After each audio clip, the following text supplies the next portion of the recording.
In today's video, I'm going to show you how to create a beautiful keepsake that also serves a purpose. I found these adorable bowls off of Amazon and I purchased them in bulk, and they are typically used for like dips or nuts, something that you would use to serve different things maybe at a party or a gathering. But I wanted to create something that was a little bit more functional in a different way.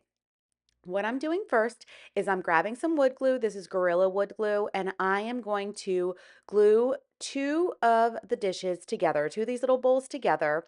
I'm going to start by grabbing two bowls and gluing them bottom to bottom together to create a little bit of a stand or a riser for what I want to turn into something more of a keepsake. One thing you will notice in today's project is that I am going to be using a variety of wood glue. For this part of the project, I am using Gorilla Wood Glue.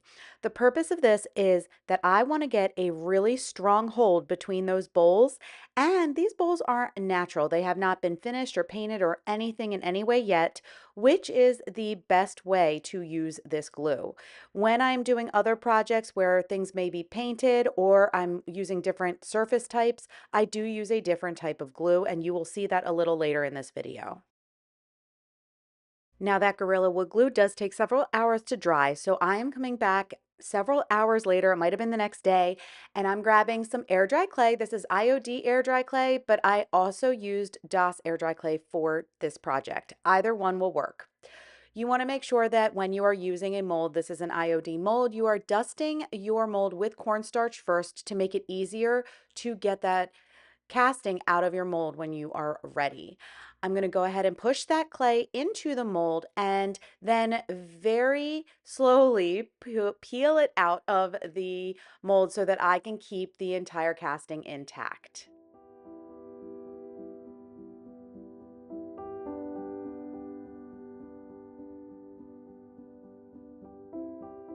I then grab that casting and I am going to position it around the middle part of where those two dishes meet, those two little bowls meet, and make sure that I have the right length so they come end to end together.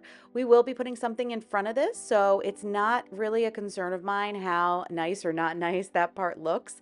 I'm really just positioning right now before I move on to the next step. Once that part is ready, I'm going to grab some glue, and this is where I do use a different type of glue. When I am using the glue on a casting, I like to use either tacky glue, Alien's tacky glue, or this Type Bond Quick and Thick. The reason for this is that both of those glues dry clear and are paintable. You will not get the same type of look if you are using either that wood glue that you saw me use at the beginning, or if you're using a different type of, let's say, clear glue that might dry clear but might not be paintable. So really consider what type of glue you're using for this step in the project.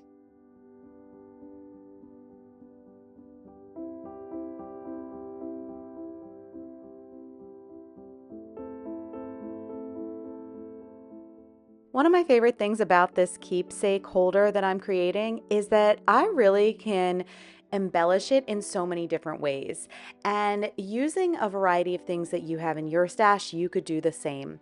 I'm using the primitive mold, but bringing those pieces together in different ways on each of these little trinket dishes I'm creating.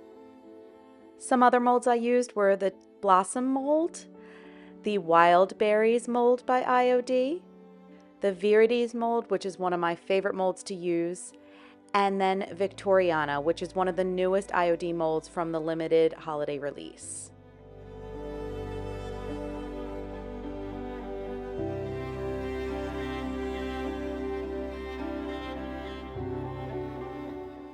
I let those molds sit for about 15 to 30 minutes, but I do want to come back before they dry and just very carefully paint a coat of an all-in-one paint on them. I like to use an all-in-one paint over a chalk paint or a clay-based paint, mainly because I personally find that I don't get as much cracking or I guess shrinking of the clay as it dries. as when I do use one of those types of paints or when I let the clay sit overnight without being painted while it's still wet. This is just something that works for me. Obviously, everyone is different and everybody has a style that works for them. So do what works best for you. Either way, once I have that coat on, I let my project sit for several hours or overnight, and then I come back with a variety of different paints to style and create some details within the project. For this part of the project, I do use either the Fusion All-in-One paint, I use Dixie Belle paints. I love DIY paints when I want to paint on details, and that's what you see me using here.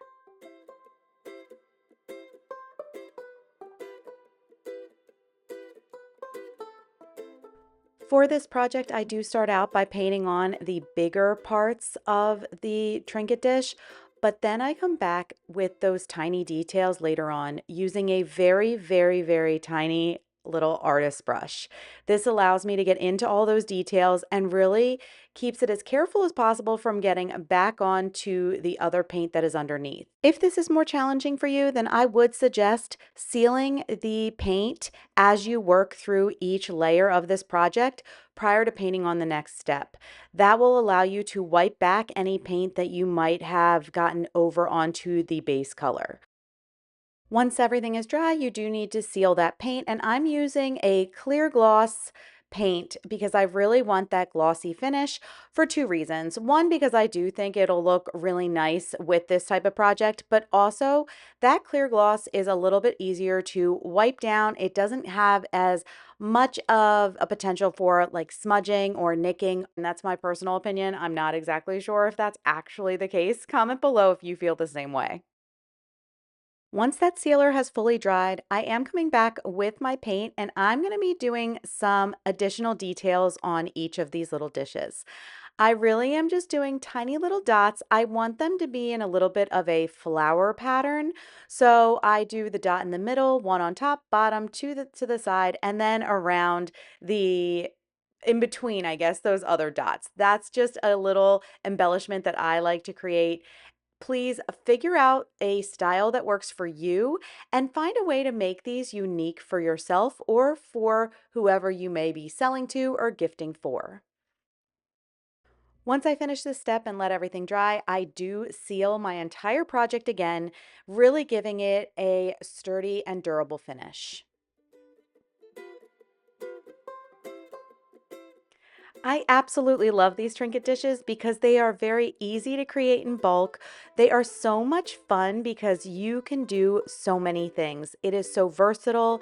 It is a functional and beautiful keepsake gift that you can give to anyone. I loved this so much. I also created a version that is a little more rustic and a little bit more masculine. That way it can work for him or for her.